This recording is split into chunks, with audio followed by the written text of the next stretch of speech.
Okay, and then I will let me share the screen so then you have some information you want to share, Zeta. So let's see. Um, Or I do don't. I'm not sure. I was going to play it by ear. I okay, may. So do go ahead and share just in okay, case. okay, okay. So let's go ahead and get started. If everyone would like to introduce themselves quickly, and you can start, Zeta. Excellent. So I am so excited to, as I've said before, work with Crystal and meet with you guys and talk about genealogy. Maybe we should start with some introductions and you can tell me kind of what your goals are in terms of your genealogical research, and then I can share with you some of my thoughts about the role that genealogy has played in various African American cultural ideologies. As you guys will learn, I am an anthropologist by training. So my PhD is in cultural anthropology. And so it is a part of my research. And genealogy actually plays a role in the research that I've done. And so I'd love to share that with you and also just share some of my genealogical journey and get some kind of feedback from you guys about your journey and what that journey has meant to you. So whoever would like to begin, let's just do some quick introductions. I know you guys probably know each other, but let's do some quick introductions for me, the newcomer. Hello, everybody. My name's Keishwan. I'm 23, and my goal here is to understand my family history and understand why things are the way they are, I guess. Oh, Got a nice. lot of unanswered questions throughout my family, so I want to figure it out myself. And I guess it's because they don't know the historical context or all the good stuff about our family, so I want to be the first to figure it all out. Very nice. That's awesome, Keishwan. Thank you. How you doing? My name is Johnny. I'm 29 years old, west side of Chicago. All right, the best side. Already. I'm very curious as to like my root, like the root of like where my family started, specifically for dieting purposes. To Oh, see oh, like what yes, part, like how we should eat, how like what's in my blood, like what response to my body will, yes. what's some things that like what tribe we came from, and like just the things that I could probably connect with that I don't know that much about. I'm extremely curious just to see our identity before we came to America. So that's what I'm really curious about. That's awesome. Thank you so much, Johnny. I'll go. My name is Maria Sorrell, and I guess I'm just kind of here. I kind of know what genealogy is, just a general vague idea, and so I'm just here, just learn what I can. I don't have Ex- anything specific, I'm not trying to, expect you to be Lewis Gates, but Excellent. Excellent. All no. right. Thank you. Thank you.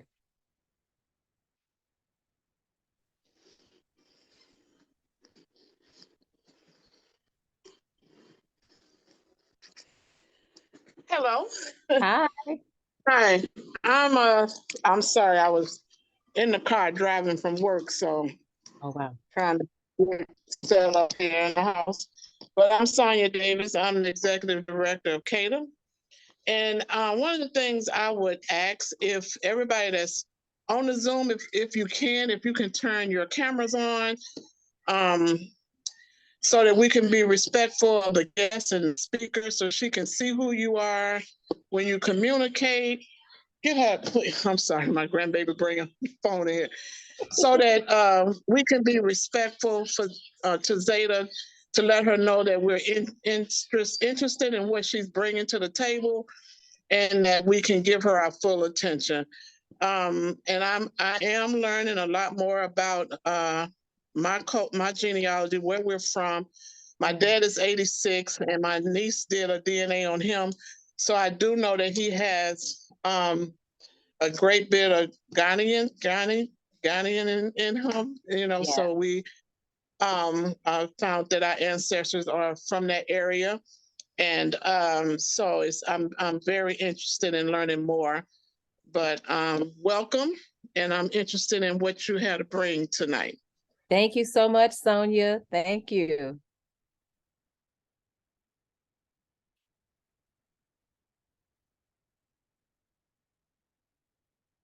Understood, Kishwan. It's cool. I teach a part of my teaching load. I teach high school students as well. So I'm well acclimated in the young people and their camera practices. I know that it's not a diss if your camera is not on, but I do appreciate, I certainly do appreciate you guys following Sonia's charge to be present in the moment. So I think that's great. Lloyd, I think you are the only person left. Are you there? Yeah, I'm here. I'll be driving, so my camera will be off. No By the problem. way, but anyway, just for the record, uh, my my ancestry is Havanian, and that's not Havana, Cuba. That's heaven. Um, and when we explore more of our ancestry, I'll be on, but so that's just my my input. My goal is wherever it lead, whatever royalty I exist from, it would. I just know that we'll see where it leads. But other than that, my camera will be off because I will be driving. No problem. Excellent. Thank you so much. I certainly can identify. And with... one other thing, I'm Lloyd Coker. I am the Lloyd Coker. I wear several hats, but in this capacity, I am the block club president of Parkside and community whatever's, But anyway, a lot of other wonderful things. Educator slash et cetera. But as it comes up, I'll apply the discipline. But for right now, I'm a part of the Ancestry Club. All right. Thank 15 you. district, et cetera. Thanks. Yes, sir. Thank you. Thank you so much. So thank you everyone for your introductions. As Crystal has stated, my name is Zeta Johnson. I am faculty at Northeastern Illinois University in the Urban Community Studies program. My PhD is in anthropology from the University of Chicago. And previous to my long life as a college professor at Northeastern, I had a long life as an African American studies professor for the city colleges, and I've taught high school as well. And I can't get away from high school. So I still teach dual enrollment and high school students because I love those students so much. But I also teach primarily adult returning students. And so I teach the range of the Black family. So I have taught grandmothers and grandbabies in the same classroom. I've taught mothers and daughters in the same classroom. So I have, I believe, a very unique perspective and a unique take on what it means to be a community educator. This is my 28th year as a college professor. And so I started pretty young, but I do drink a lot of water and moisturize. So I have I have some years in, and what I'd like to share with you today is what I see as the role of genealogy in the African American community and what an impact that it has made. So I'll begin a bit with my own journey. I really like what Kishwan said about the idea of family stories and lost family stories. And that is exactly where my interest in genealogy came in. My family is from Mississippi. Anybody out there with family from Mississippi? Excellent. But what you say, Kishwan? I was agreeing. My family's from Mississippi. My great grandma and all from Mississippi. She's from Brookfield. I forgot what it was called, but Apparently the county doesn't exist anymore, so that's another reason why I'm here. Excellent. So I have a similar situation. My family is on my mother's side of the family, my family is from Aberdeen, Mississippi, and that is in Monroe County. But the little town that my grandmother grew up in doesn't exist anymore. And so I've actually been to the desolate area that used to be my grandmother's hometown, which was proved very difficult. But I had even a greater problem before that, Kishwan and everyone else. And that was being the descendant of grandparents who came from the Great Migration. You guys might also come across this. My grandparents didn't really talk about their experience in the South. And so there were a lot of hidden stories. There was a lot of trauma. There was a lot of pain. And it was very difficult to make my grandmother open up and talk about her experience. And so my interest in genealogy really began with learning more about my family. As you guys have spoken, I am very much from the 90s generation of Black consciousness, which was very much paying homage to the 60s generation of Black consciousness, which was my mom's generation. My mom is 83. She'll be 83 this year. And so we were really interested in the same types of questions that you guys are interested in terms of our cultural identity. Where did we come from? How did things get to be the way that they are now? What is that part of our experience that is unspoken and not taught in the classroom?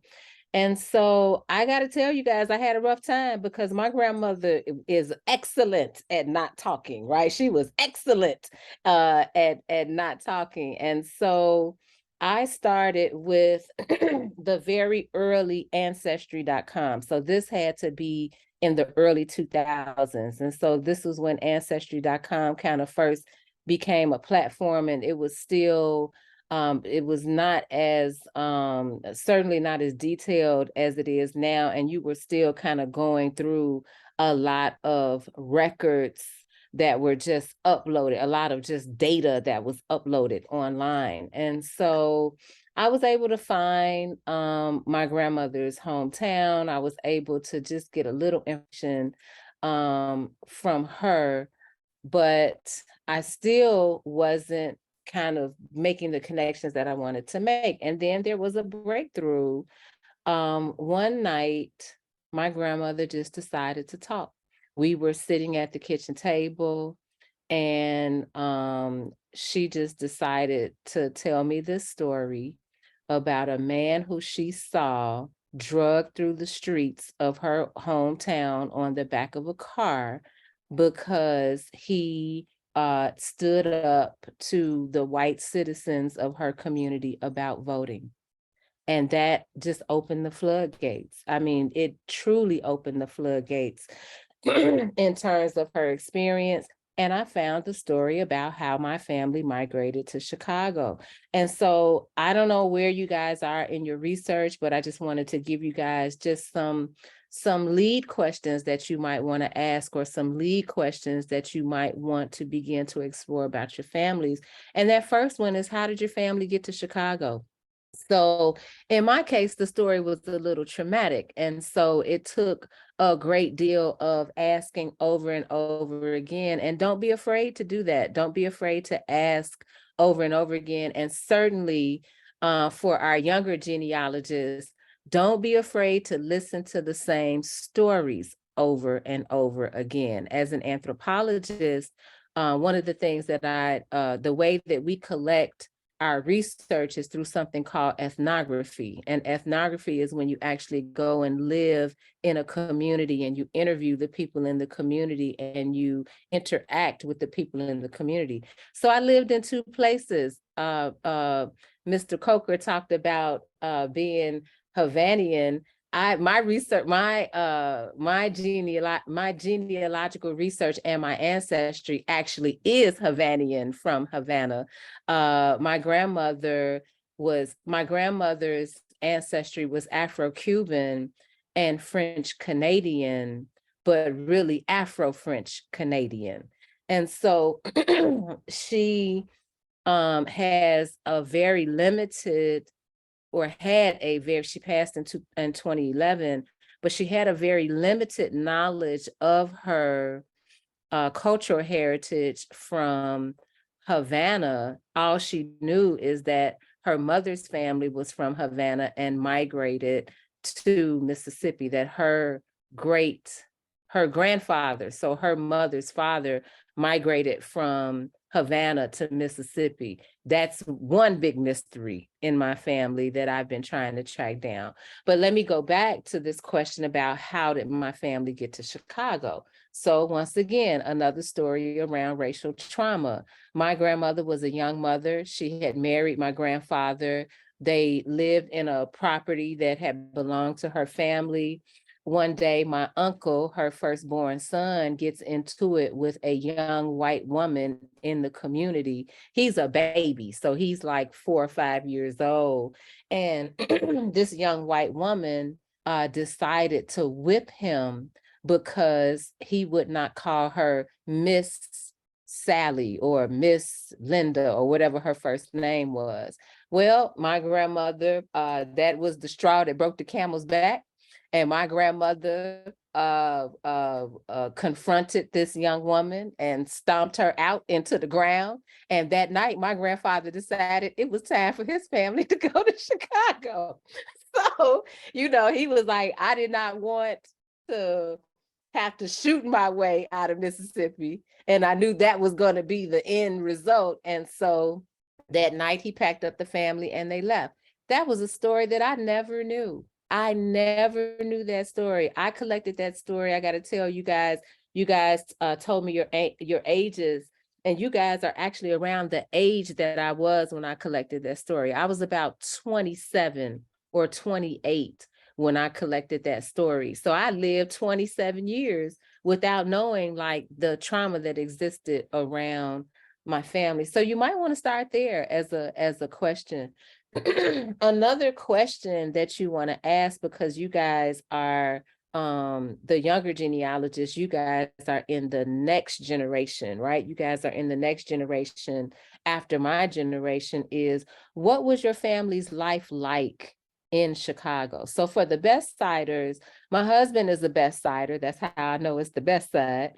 And one of the things that you should know about the West Side is that it might mean that you might be able to pinpoint your family's migration to Chicago just by virtue of the fact that they lived on the West Side. So the thing I remember when I first started dating my husband, the thing I really liked about the West Side was that it still had those rich, like Southern roots. Like people were still, we dated in the, we married in the mid 90s, and so we dated in the early 90s and met in the late 80s. And so I remember driving down the streets of the West Side with him, and people would still wave out of their cars. Like they would still wave to people on the porches. That was amazing to me.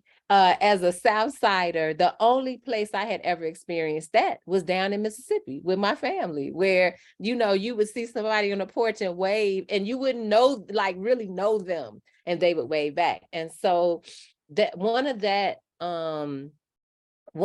cultural ties to that is that many of the African Americans who migrated out of the South into the West Side of Chicago came. Oh, Miss Crystal said she did that today. So yeah, that's amazing. That for an anthropologist, that is amazing cultural information that tells me something about the connectedness of the community. But a lot of the West Siders, for you guys who may not be as familiar with the Great Migration, they migrated towards the latter years of the Great Migration. So they migrated towards the 60s and 70s to the West Side of Chicago. So my in-laws, my mother-in-law, my father-in-law migrated in the late 60s, early 70s. And lived in the South during that time as young people and decided, hey, I gotta go. You know, this is not the life I'd like. And by the time that they came to Chicago, it was so overpopulated with Black people that there was a very little area of the city for folks to live in, except for the West Side. And in many cases, they already had family connections on the West Side. And that's how the West Side grew into a great community of the Great Migration. And so you might want to ask those types of questions. What kind of jobs did you have when you lived in Chicago, when you first came to Chicago? What did you do for fun? What did you do in your leisure time? Those are good questions. So in terms of the broader, I just want to, you know, I'm a chatty college professor, and so I just want to talk about the relationship between genealogy and Black consciousness. So a lot of you guys talked about wanting to know your identity and wanting to know your roots and the way things were previously. Those are exactly the types of questions that Black leaders and icons of Black history have asked, that has grown our cultural identity and our consciousness. And one of those that really comes to mind, I don't know, Crystal might have already talked to you guys about Alex Haley, is that this was one of his questions about his family. And so he does his research and he creates this marvelous narrative about the African-American experience from the moment of living in Africa and being kidnapped out of Africa and brought across the transatlantic slave trade into the North American continent. And so genealogy really is, in my opinion, it's this magical space of us being able to ask questions about our Black identity and being able to make those connections culturally. And I think it's very unique. This the one thing, so Crystal was talking about my trip. I just took students to Paris. I got to tell you guys, I had a revelation. I've been to Paris before. I've actually taken students to Paris before, but I was much younger. It was 20 years ago.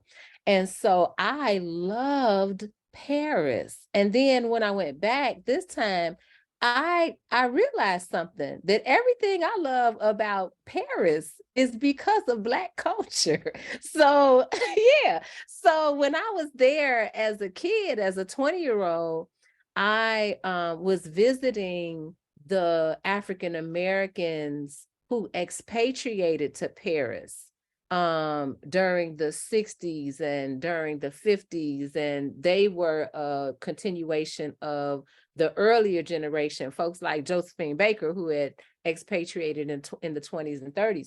And so Paris, because of its different conception of race. Let me just say that. A lot of people think that there's no racism in Paris. Please don't believe that. They just got a different way to bake the cake. It's still the same cake. So Paris was very accepting of African-American culture. And so even today, African-American culture is so baked into Paris that you'll think that you're in Chicago or you'll think that you're in New York with the Black culture. But other than that, I mean, the shopping is pretty good. But other than that, I think that for me, Paris I don't have that same fascination with Paris, because I understand that that fascination comes from Black culture. And so I just want to say that a part of the richness of Black culture comes from our constant questioning about identity and where we come from. That's not something that a lot of cultures do. And so I really applaud the intergenerational of this group. And I just want to let you know that you're continuing the work of people like Alex Haley. If you guys haven't seen Roots, see Roots. If you've never read Roots, read Roots. And then read Roots, look at Roots Next Generation, because you'll see the work I used to teach it, Crystal. I used to teach Roots Next Generation, and my colleagues would be like, "Why? This is old. Why are you teaching this old stuff?" And it's because the work that you can see the work that Alex Haley does as a researcher in Roots. And so I think that you guys are continuing the work of scholars like Alex Haley, W.E.B. Du Bois, even Angela Davis, who we were studying in Paris. Many of them started with simple questions about their family and simple questions about where did my family come from? And so I think that that is awesome work. I'll tell you one more story and then I'll take some questions and we can talk some more. I actually met Henry Louis Gates during my work in New Orleans. And so now I've told you about Paris, I'm not really enamored with Paris. What I have come to learn is that New Orleans is my Paris. I lived in New Orleans for several years as a researcher. I wrote my dissertation on African-American parading culture in New Orleans and how it reconstituted communities after Hurricane Katrina and the flooding disaster, which was not totally a natural disaster. It was in many parts a result of a lot of the neglect of Black communities in New Orleans. And so New Orleans is my Paris in the sense that the culture in New Orleans is so rich and beautiful.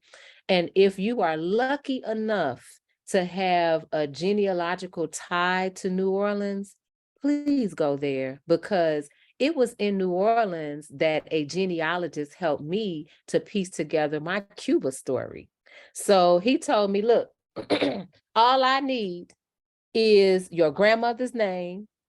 Give me some version of your grandfather's, her parents' name, and some version of her grandparents' name. It don't matter. Whatever you have, just give it to me. And I just did it out of being kind. I was sure he was not going to be able to find anything. And wouldn't you know, he found my grandmother's grandfather. So my grandmother's grandfather's journey starts in Havana because he was a soldier. And so he was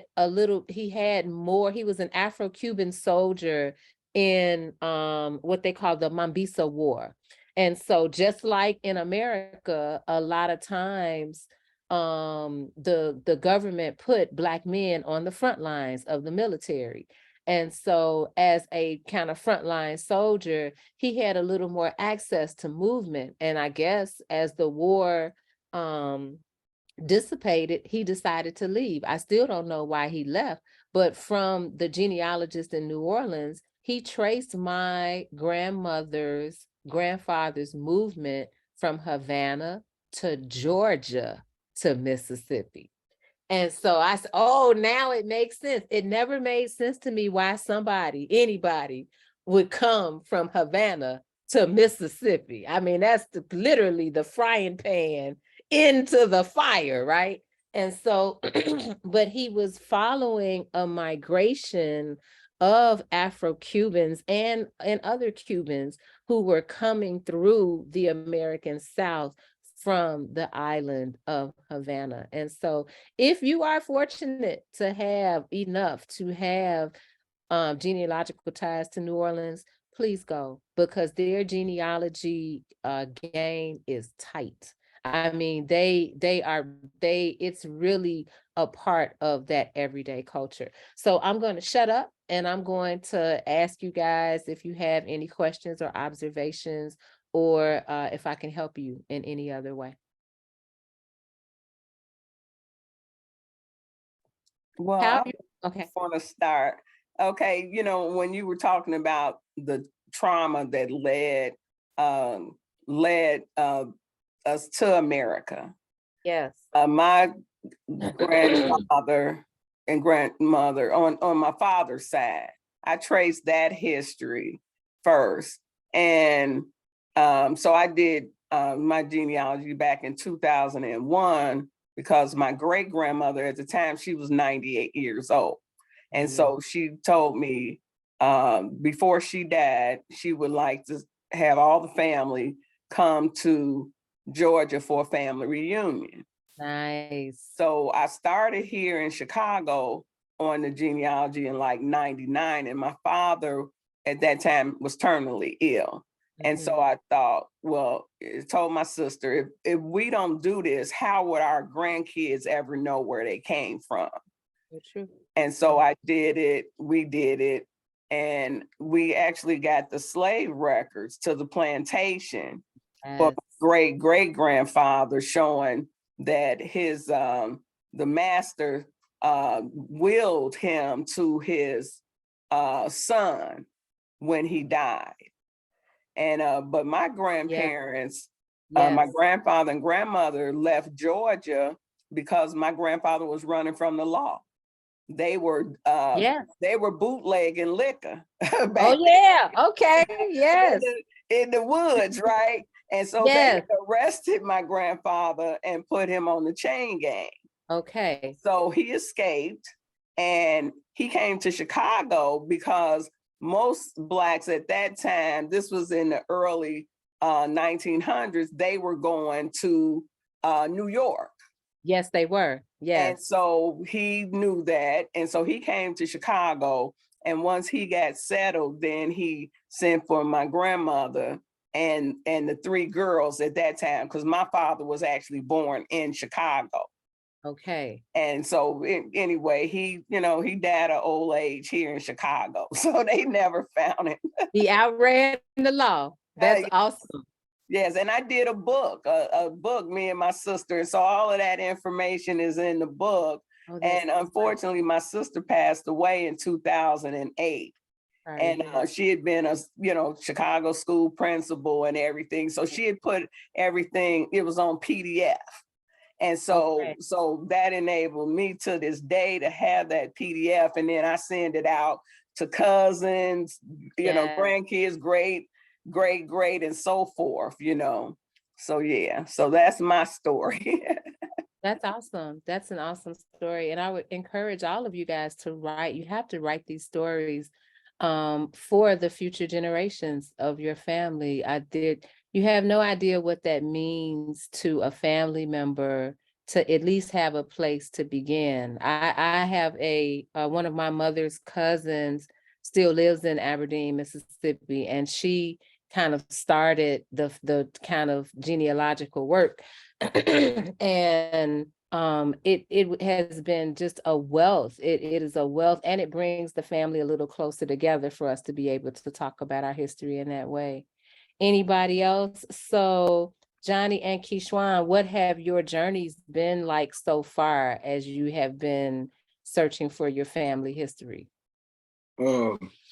I'll say for me, I really got a question for you. So I was gonna so my question is like, so our younger generation, like they suffering from like a lack of identity. Therefore, they try to place their own identity into the facades of like rappers and TV, and like, you know what I'm saying? So how big of an effect do you think it would be if we were to find out like the root cause like of who we are? Like, do you think it would it inspire the kids for change, or would it take something else?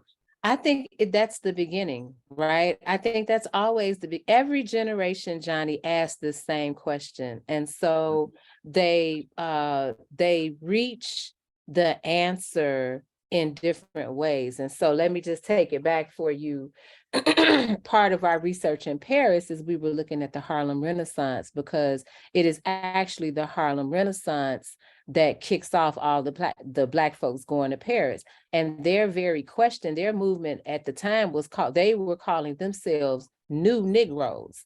And they were calling themselves New Negroes because they did not want to associate with the fear that they felt their parents' generations had before them, right? And so they were like, no, we New Negroes, we ain't afraid. We have fought in the war, in the First World War. We carry guns, we're not afraid to use them. Does that sound familiar? So so that generation asked that question about identity and traveled the world and really established a lot of the Black history that we still celebrate. You know, people like Carter G. Woodson, W.E.B. Du Bois, Zora Neale Hurston, Langston Hughes. That was that generation. Marcus Garvey really capitalized off of the new Negro movement. And if you ever get a chance to look at the footage of his parades in New York, they are gorgeous. I mean, he had just entire units of Black people marching through the streets of Harlem and New York, just really in these new identities of successful Black people. And so that's like the 20s and 30s, right? And so you get to the 40s and 50s, and you have another wave, another generation asking questions about identity, and they answer those questions through other kind of cultural lenses and other cultural institutions. Then you get the 60s generation. They're asking the question of identity, and they want to know about Africa, right? Now, we've always wanted to know about Africa, but I think it's the 50s and 60s where we really began to embrace African identity. And so we answered the question through our pursuit of African identity. 70s and 80s comes along, hip hop comes along, right? And we kind of mix all of those questions together, but we also want to know about money. That was my generation, right? And so how do we create all of these identities, but how do we get paid? Now, I got to say, my generation didn't do everything right. So I was just talking to my husband about this the other day, that I think we could have done a much better job of passing some things down to your generation, Johnny, particularly hip hop. You know, hip hop, I think, is one of the most impactful cultural movements of our life, right? Of our entire existence as Black people. And I think we could have done a better job with hip hop passing down some of the very things that you're talking about. So yes, I think that those questions are very important, and we need to instill some of those questions into hip hop culture, into rap culture, into our larger culture. And it's going to be young people like you who do that. It's going to be young people like you who kind of pull the masses back into asking questions about identity. So I'm super excited to see what you come up with in your genealogy. Appreciate you. And I'd like to add, now Johnny actually is part of the Ancestry course. He has a curriculum, identifying self, and he's actually a psychologist. Excellent. Excellent. So yeah, totally. I think that we need that kind of contribution to our youth culture. That, you know, I grew up very much in the moment, the early developmental moment of hip hop. I remember one day I walked into my class, Guru had died. And I said, oh my God, you all, Guru died today. And my students were like, who? And that is when I knew we had failed.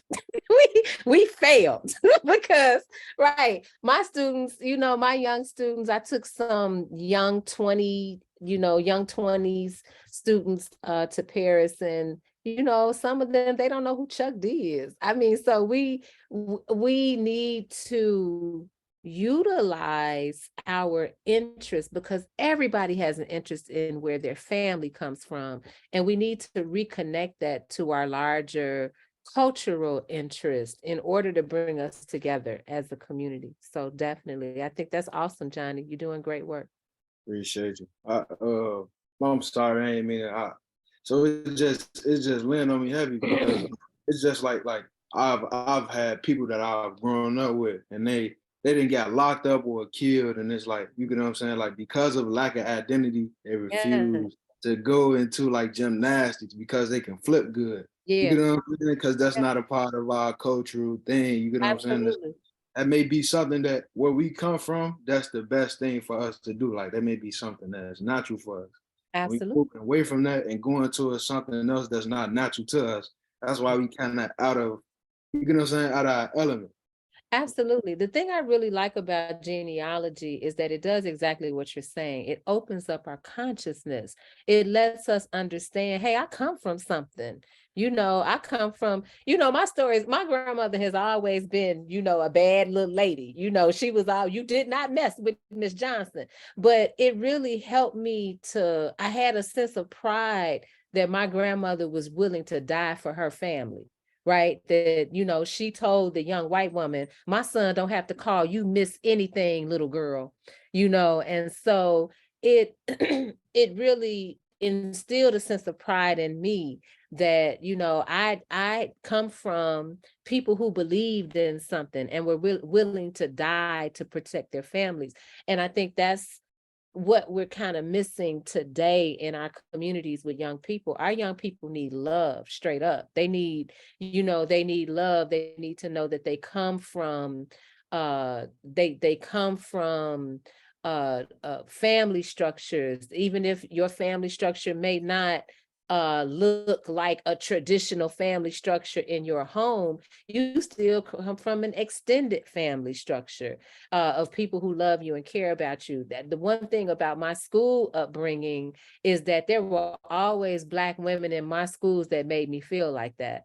And so that has changed over the years, where we don't really see that strong kind of family bonding in the schools, and you don't have as many Black teachers as you used to have in schools.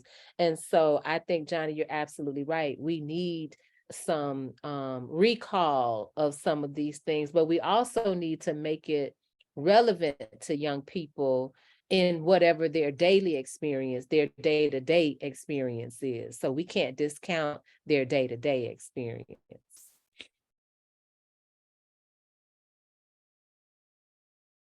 Anybody else? What has your journey been with genealogy? What has it meant to you? What has the journey of genealogy meant to you? Or has anyone had any like really great genealogical finds? Those are really inspiring to me, when you really find something that really helps you put the pieces together. Anybody really found something to help them put the pieces together? Well, I can say what helped me was first being in Chicago and starting a genealogy journey. I found the Latter-day Saints website. Yes. And so and there were different genealogy boards. Yes. And so I started putting messages on these boards, hi, this is who I'm looking for. And so I was able to trace the Dyers, the white Dyers from up east in Virginia, and then trace them down to Georgia. And Wow. And then the Latter-day Saints website had, which they had the largest library of records, Yes. they say, in the world. Yes. So I was able to find my grandmother, my great grandmother, Wow. and my great grandfather. And Wow. my great grandfather was Black as coal, and she was half white. And they had her listed as white. Yes. in the records. Yes. Yes. And so I thought that, and my great aunt being still alive, this was her mother. Okay. And everything. So she was, I had that one link still available that could tell me the story. Yes. At that point. And she told me about the doctor who was her mother's father. And she being the youngest of the 10 children, she knew a certain amount, but she didn't know where the other uncles and aunts went when they left Georgia. So I was able to find an old train depot in the county in Cayeta County, Georgia, where they had all the genealogy records. And so I go there, and there were all these genealogists from like Washington, D.C. They're researching stuff. And so I showed them what I had. And I was looking for my great grandfather. And then this little lady comes up with a strong country accent and says, "Honey, I know some Dyes. And they live down the road a piece." And then she says, the white Dyes, they wrote a book. And she pulls this little pamphlet out with, you know, like newspaper clippings. And there, lo and behold, is my great grandfather in these records saying that he was willed to the slave owner's son when he died. And the genealogists, these experts from Washington, D.C., who this is their job to be there researching stuff, they tell me, you know, they show me the census records. And they say, okay, you know, that's your great grandfather. Yes, that's awesome. I mean, that is just so. Crystal, are you related to Sammy Dyer? No, not that I know of. Are you sure? Are you? I'm not sure. No, I'm not. So for everybody, Sammy Dyer, it was an iconic Black dance and choreography person in Chicago, and he had a dance school down here. I'm from the low, so he was down here on the low end. I don't know, Crystal. It's not that many Dyers. Well, and the thing is, and you're correct, there's not that many Dyers. Of course, we started over here on the west side, and then where did we end up? On the low end. And I was born in Bronzeville area, where it's Bronzeville now. So that's where I was born. Yeah.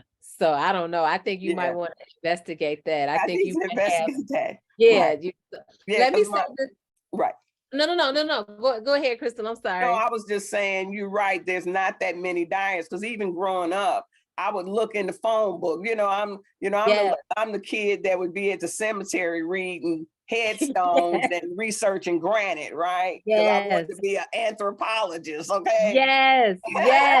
And so I would look in the phone book, and there would be just a few Dyers. It would be my family and my uncles, you know, and things, you know, and there weren't any, you know. So, but my grandfather did have brothers. Yeah, I think that's great. I was just going to say, let me say to the young people, and hello to the new young people who have logged on, that what I failed to mention that I really want to tell you is that genealogy is also a great way to develop your research skills. And so it's a great way to develop your research skills for higher education, for master's degrees and PhDs. And nowadays, what I really appreciate about genealogy is that you can get a degree in areas related to genealogy, and I think make a pretty successful living because everybody's so interested. So I don't know, I'm sure you know Tony Burrows, Crystal, but I don't know if you guys have met him, and if you guys want to connect with him, I would be happy to connect you.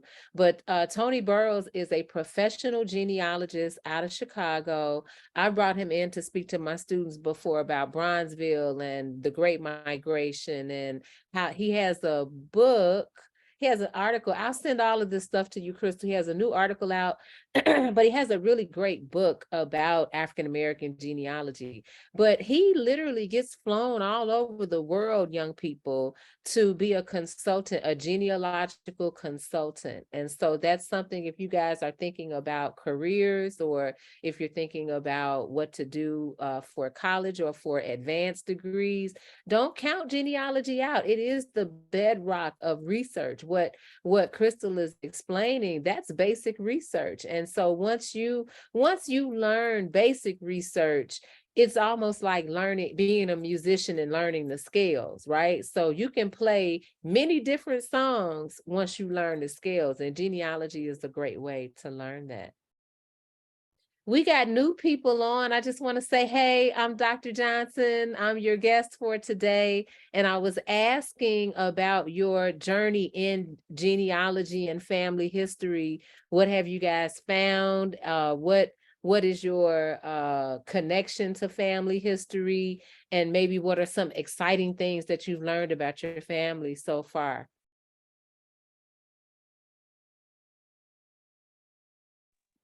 So I would love to go if possible. Sure. Okay, so on mine, I'm sorry, let me do this real quick. I was trying to hurry up and finish eating my food, so you all didn't see that. It's okay. It's all right. So hey everyone. So I actually in the chat, I ended up putting what I found up. It just happens to have Miss Crystal's picture because I had to do a screenshot. So besides her beautiful picture right there, I actually did Ancestry.com, and what had happened was in 2016, my mom had came to us and was like, hey, what do you all want for Christmas? And I mean, at that time, all I wanted was anything connected to my family. Like, I don't know what was going on at that point in my life, but I just had like this strong sense of, I need something to touch. I need something to hold. I need something, I want to understand. And lo and behold, now this house that I currently live in my aunt has had it for over 40, maybe almost 50 years. Mm-hmm. So upstairs, there is space. Mm-hmm. And my mom ended up going up there in my aunt's house. I'm like rambling through stuff. And she came back Christmas. My gift was 2 like grocery bags. Okay. It was old, torn up Jules bag, all kinds of stuff. Wow. And it just had a whole bunch of papers and stuff in it. Yeah. Didn't know nothing, I'm like, oh, okay. So this is some stuff. She was like, go through this, look at it. I saw some names on there. You should find something. Lo and behold, honey, when I went through that information, I have letters dated back to 1913. Wow. And written letters. Wow. That my great grandfather, somebody Yeah. like kicked off and started writing. But then also, I have newspaper clippings that are dated 1865. Amazing.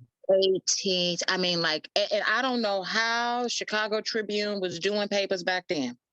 But on one side it's one major thing, and like on the other side it's the other major thing, and another new year. And I mean, but it literally, just from reading those letters and seeing the handwritten letters and how they used every single inch of that paper, how it was either in pencil or pen, but how their penmanship was meticulous, how they talked about, hey, George sent me $1. Yeah. And I'm gonna send you some more money, and how people pulled together and sent Uncle George to school for, he became a lawyer. Ooh, wow. And the different organizations he was in. And like I got a great aunt that was a judge. And I mean, like, it was just like, I felt like for it, because it took me at least 4 or 5 months to organize all that. Like, I took all of that down to at that time I was living in Indianapolis. So I took it down to Indianapolis Historical Society. I mean, like, I had got I want to say curator, but I don't know if that's the right name, but a person to kind of restore some of the letter, I mean, some of the torn up papers, the letters, and things of that nature. Yes. So it was, and they told me how to preserve the papers and like just everything. But I found myself on Ancestry.com wanting to know everything, So in the picture in the chat, When I got back my results and it said that I am 77% African, you should have seen me. You'd have swore up and down. You'd have swore up and down, I won $1 million, honey. 'Cause Yes. I was just like, yes. Yeah. Yeah. I'm like, I'm so ecstatic to be Black. And, Yeah. I just feel so empowered, and I'm owning my Blackness. Yeah. It was just for me growing up, I was the light-skinned kid, Sure. so I always thought my dad's side, we always thought we had Indian in it, like every Black person had Indian in them. Sure. So all this time we thinking we got some Indian. And when I got that paper back and it wasn't not nan liquor Indian and it was all Yes. Black, I was like, thank you, Jesus. Yes. Yes. So for me now, even as you can see, even my hairstyles, even my little hairstyle of like now I am like Black everything. Beautiful. Like I am owning it, and I'm like pouring into kids and others to be like, own your Blackness. Because I remember growing up and it being light skinned against dark skin, or it was good hair, bad hair, or it was you hung out with the light skinned girls. You didn't hang out with the dark skinned girl. So like all of these ethnic dynamics, trying to understand or figure out who am I. Yeah. The fact that I was able to get this and now say, I know who I am. Yeah. Do you? Yeah. That's the power. That is the real power of genealogy. Thank you so much for sharing. That is very powerful. And I know I'm not your professor and we're not in class, but you have got to write. You have got to write that story because it's going to be so very inspiring to future generations. You need almost like a documentary. You need your own documentary about your experience to help inspire the rest of us towards the power of genealogy. That is awesome. Anybody else?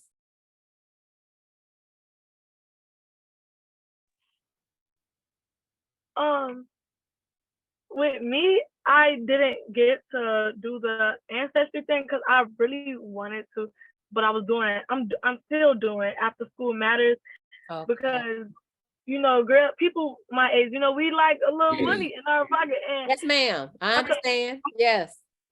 I could only miss a limited amount of days, and I guess that was one of the days that I couldn't miss. Okay. But I really like y'all stories, and it's very interesting, and I really wish that I could have done it because like the lady Toya, I think it was her, she said every Black person thinks they got a little Indian in them. I know my mom and them, they told me that, but how am I supposed to know that that's true if I still didn't do the ancestry thing? So if it's another one that's like coming up, I would like to be a part of it. All right. Yeah. So don't hold. Miss Crystal, will this young lady have another opportunity? Yes, definitely. And she's one of our youth that went to Africa last year. Oh, you want to tell them about your experience, Oceana? Yes. Okay, yes, I did go to Africa last year with Miss Crystal and Jeanette, everybody. It was really nice. It was different because it's something that you would never expect.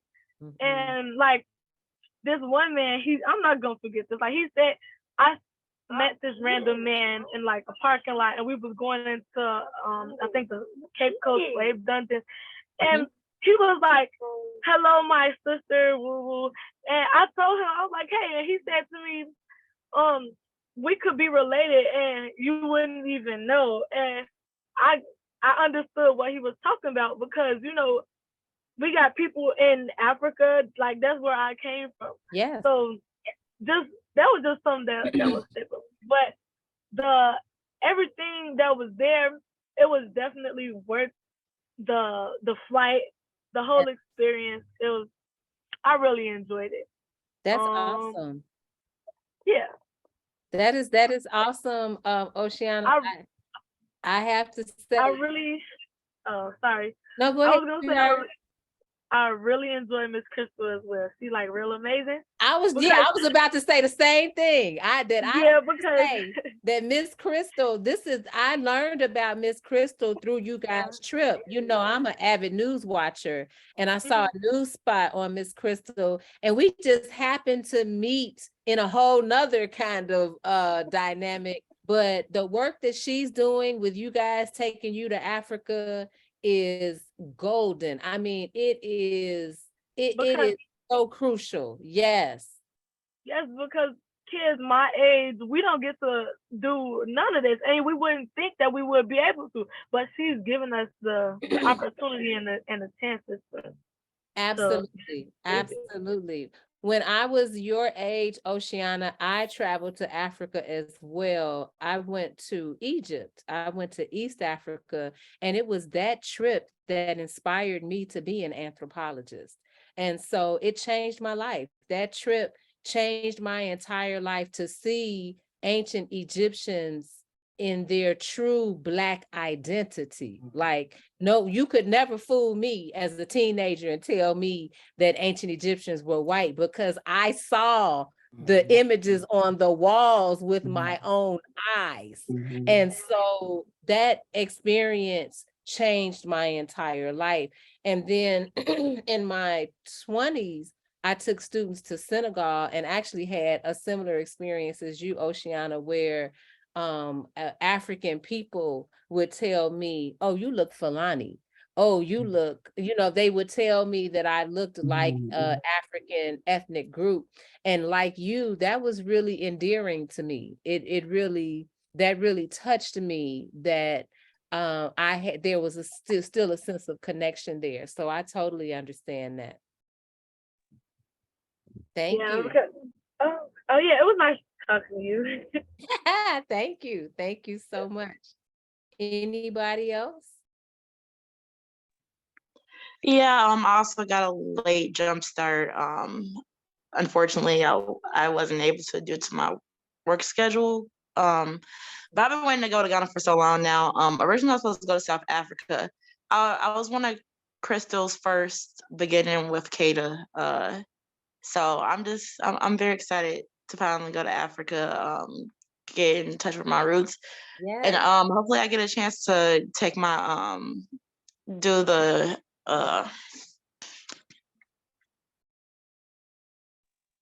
do my ancestry history later on.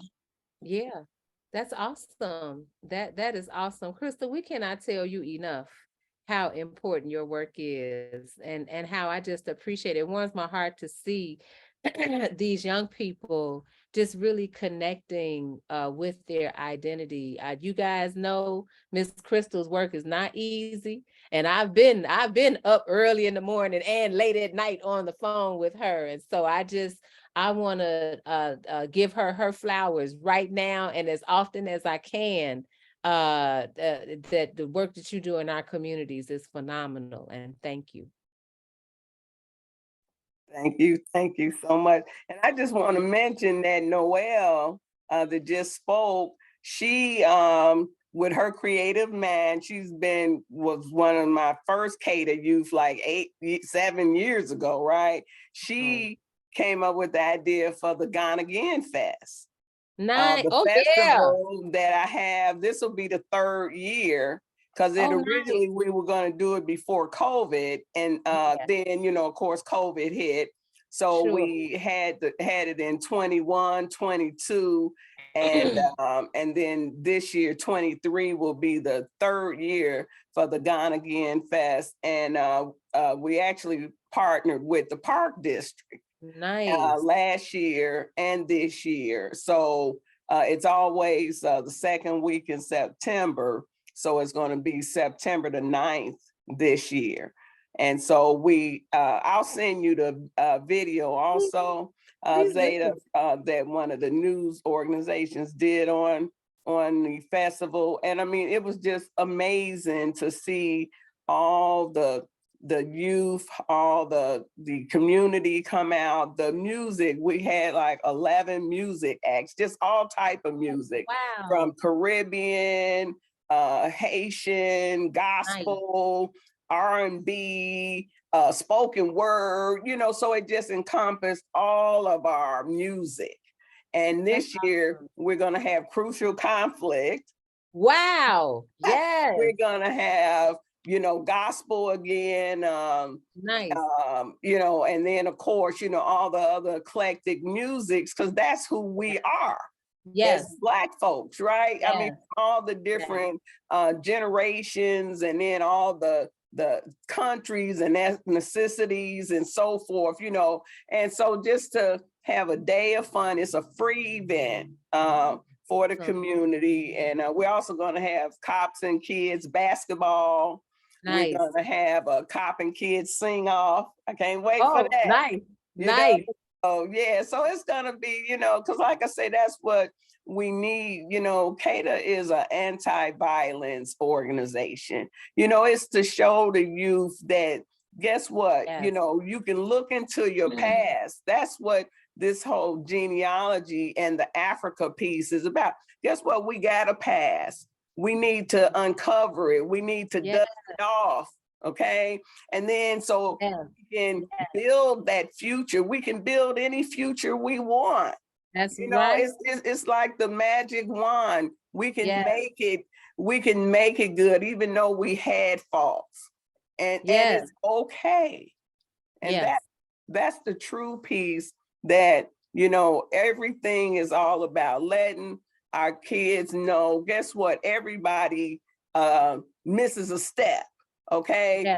You know, or everybody can be depressed. Okay. Or, you know, or have trauma. You know, we all have get trauma. in trouble. Yes. Exactly. And but yet we seek out the sources, whether that's psychologists and professionals and mentors and wherever they come from to help us overcome those obstacles. Absolutely. It's just CADA is part of it. Absolutely. Well, let me just say, Northeastern Illinois University would love to support you guys in any way. Please let me know about the upcoming festival. That's my favorite time of year. My birthday is the first week in September. And so I love a good festival. Please let me know. I will come out and support. We'll go to school to help support in some kind of way. Our program is an urban community studies program. And so we're all about developing communities, Black and brown communities throughout the city. We have a whole violence prevention component in our program. And so please let us know however we can be of assistance. And then everyone, I'm going to put my information in the chat if anybody wants to reach out to me about school, about college. I am connected to 2 programs. The first is the Urban Community Studies program that I just spoke with. It's an undergraduate and graduate program at Northeastern Illinois University.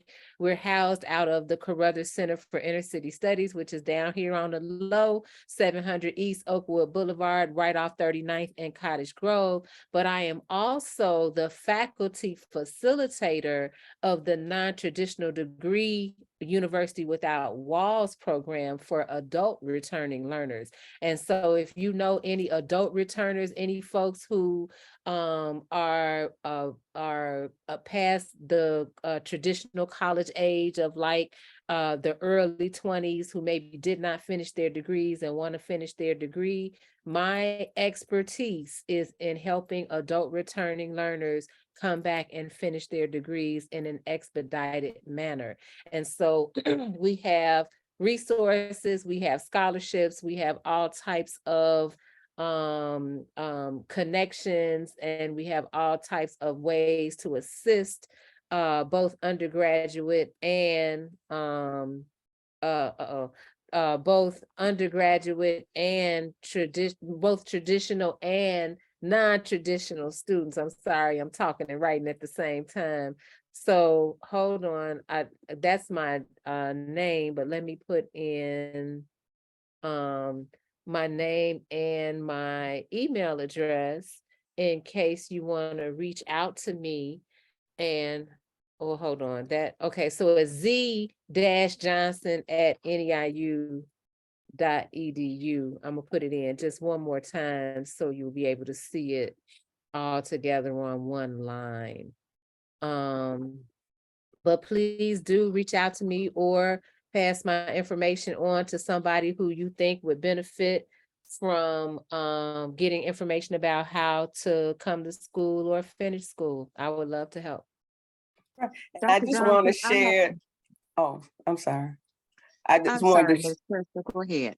Oh yeah, I just wanted to share also that this is being broadcast also on Facebook at the same time. So everybody's, so this information on our Facebook page, so everyone can, that I have over 5,000, 6,000, 8,000 followers, so they can get this information at the same time.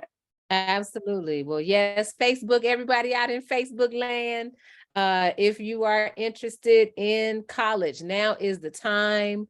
You would not believe how many opportunities are out there for college since the pandemic. So if you're thinking about coming to school, if you're thinking about finishing your degree, now is certainly the time, and I would love to talk to you about it. Toya, did you have a question? I did, Dr. Johnson. So question regarding the different department that you spoke of. So something specifically, when I was out in Indianapolis and working with the neighborhood association, we partnered with IUPUI, I'm sorry. We were able to partner with IUPUI community, I forgot what it's called, either community engagement department or so on and so forth.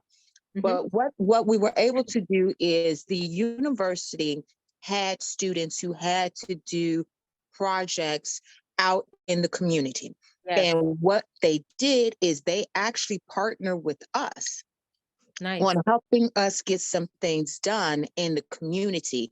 And specifically when we were collecting data, they were able to help us kind of organize that. When we were doing different workshops in the community, they helped with that. When we did asset mapping, they helped with that. I mean, so it's just like amazing.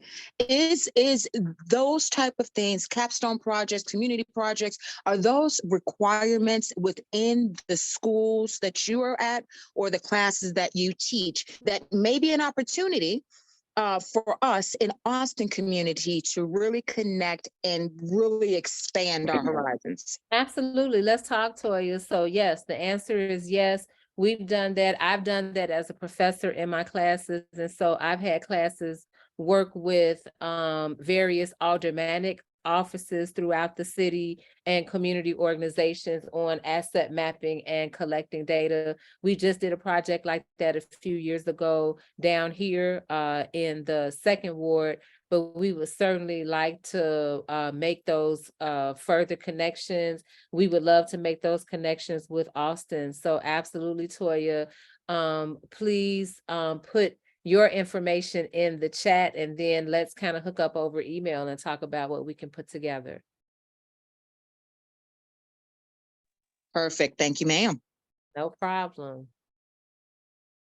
Well, you guys, it's 5:53. Speaking of my university ties, I have to pop off at 6 because I have a prospective student meeting at 6:30. If you are excellent, thank you, Dr. Toya. I am copying your information right now, and we will certainly talk. If you guys have any other questions, whether it be about genealogy or school, I am pretty accessible via email. I love to connect our community with knowledge, so please feel free to reach out to me, even if you have like a great find that you want to share and you don't have any other place to share it.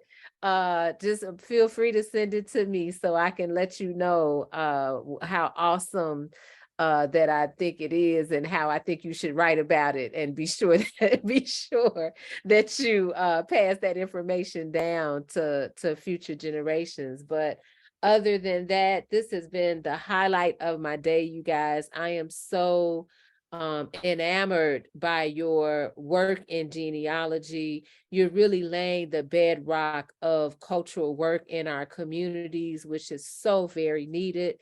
And so if there's anything I can do to help to further that, you know where to find me. Miss Crystal just said that I've got her for life. And so Yes. she knows how to find me. If there's anything I can help you with, I'm certainly here to do that. Other than that, I'm going to pop off and go get ready for my prospective student group. So Okay, thank you thank guys. you so Thank you much. so Thank much. It's been awesome. Thanks, Yes. everyone. I did. Dr. Crane, I was wondering, did she ever try something like Antiques Roadshow? Letters from 1865. That's got to be pretty incredible. So I haven't tried anything out here in Chicago. What the Historical Society of Indianapolis recommended I do was get in contact with either the Chicago Historic Society or back in contact with the actual newspaper companies to see, to see one, do they even got records going back this far, type of thing, but even to ask some more questions in regards to how was printing during that time. But Miss Maria, let me tell you, I'm gonna have to bring this stuff when we can get together so you all can see it. I'm telling you, young people. I mean, I think it's pretty you need precious. to see and touch. Right. And Absolutely. I've seen like Antiques Roadshow, and usually, I don't watch it a lot, but I kind of remember one time watching it, and they had some African Americans on. They had a quilt from that people had done from back then, and of course, the black quilt was only worth 1,000 or maybe 1,500. But then, when white folks have quilts and stuff from there, they're worth thousands. And to have an actual letter, or the letters that your family members wrote to each other, I just think that seems to be pretty incredible. And I don't know. And I just thought Antiques Roadshow, because that's the kind of stuff people bring there all the time, But Well, anyway. I want to share that that Ancestry Lewis Gates show. I don't know if you all know this, but they actually are traveling throughout the country. They have a new program where they are actually searching out stories. Okay. And you could probably go to his website, but I'll look it up again too, because I got emails about it, that they are doing a countrywide search at this point for authentic, expressive stories of your ancestry, because that's the thing. I mean, that's what he does, right? Yeah, exactly. That's what he does. But you see on his regular show, it's celebrities. Right. I agree. Yeah. Exactly. So this particular show, it's everyday people like us, who've done work and have done, search so far, right? And so basically you have your research to a certain point, and your story, like these particular stories that like Toya just told us. And I know other people who come and sat with me and told me amazing stories about their families. But we get to a point we can, we need an expert, right? Take us to the next level and stuff. So, but they are taking submissions now, because they're actually doing a whole new show on everyday people and our families. I mean, I think what's incredible about her case is that she has the physical evidence. Well, and that's the thing, you have to have letters, or write letters, right? Exactly, that you have gone, you've done, like I say, you have so much of your story. Like I'm all the way down to the slave records, but that's where I stopped, right? Because it's a lot of work. One thing, but that's what this is all about, right? So it's all about people starting and then people taking it to the next level. Right. Okay. Definitely. Thank you for that information, Ms. Crystal. Whatever email you have, send it on over. I sure will. I'll send it to you. I'll look it up as soon as we get finished, and I will send you that. Yeah, because I thought about, because there's another young lady, Khalees Stewart, her, she sat and told me her family story, and different things, because, those things that, the family's research to a certain point, and those finds, those treasures, right? They're treasures. And, they help lighten up our lives. And that's what this is about for the young people, but it's like that for all of us, whatever our age, because like Toya, like you said, when you got that document that said you were African, it was like you had just won the lotto, right? Because I remember calling my sister when I got mad. I said, girl, I got some good news for you. I'm Black. Yes, ma'am. And guess what? The stories of the Indian in your blood, there was nothing on there that had no engine nowhere, okay? So, Not at all. And you know what, Miss Dyer? I actually, through the Ancestry, I was able to trace now remember I said this took months. Like literally, this was my addiction when I got out of work. But I was able to trace the records all the way back to Africa, to one of the slave registries or whatever. My great, she actually put down that her mother was from Africa. Oh, wow. So to be able to go back and see how my family was a large family. People were having 13 kids, right. 7, 8 kids. So to see that dwindle all the way down to 3 kids or 1 kid, just makes a big difference. And I was able to spend some time in Africa in my undergrad. And that experience changed my life. I came back humbled. I came back broken and healed at the same time. Just that continuous question, but then to go and get the answer, to touch the answer, to see and smell the answer, it's something totally different. Something totally different. So definitely an amazing opportunity here. Yes. Thank you so much. Does anyone else have any comments? It's 6:02 and we want to respect everybody's time. Well, I want to share that next week is the last week of our 8-week series, and I will be sending out information in the next couple of days because we will be taking a journey. Okay, we're gonna get outside, y'all, and we will be taking a journey to Southern Illinois, Decatur, Illinois, to a Black genealogy museum that has been in existence for 30 years. And this, the founder, who will be giving us the tour, has researched in depth Black history, not only in Illinois, but also the world. And so she will be able to give, all of our aspiring genealogists great tips on how to take your search all the way to the beginning of your ancestors' time, okay?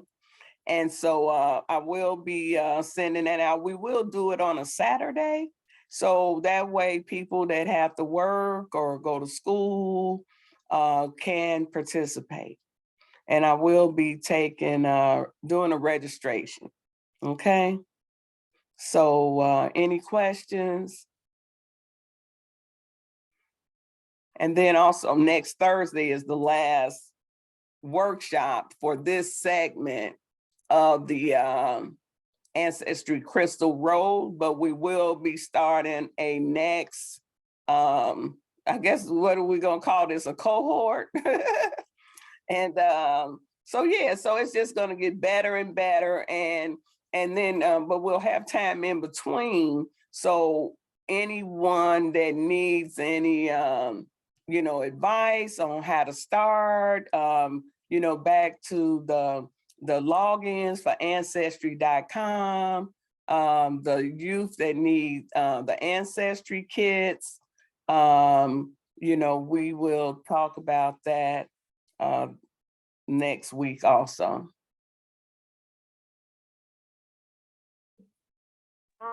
Good. All right. Okay. Sounds like a plan. Okay, kiddos. Well, I will be in touch soon, and thank you all for jumping on today for Ancestry Crystal Road to Discovery Week 7. And you know, we're gonna keep you know, keep the crystals rolling here, so you know we can look and find our past, and so we can have a brighter future. Have a nice evening. Have a blessed one Bye. all. You too. Thanks. You too. Night, everyone.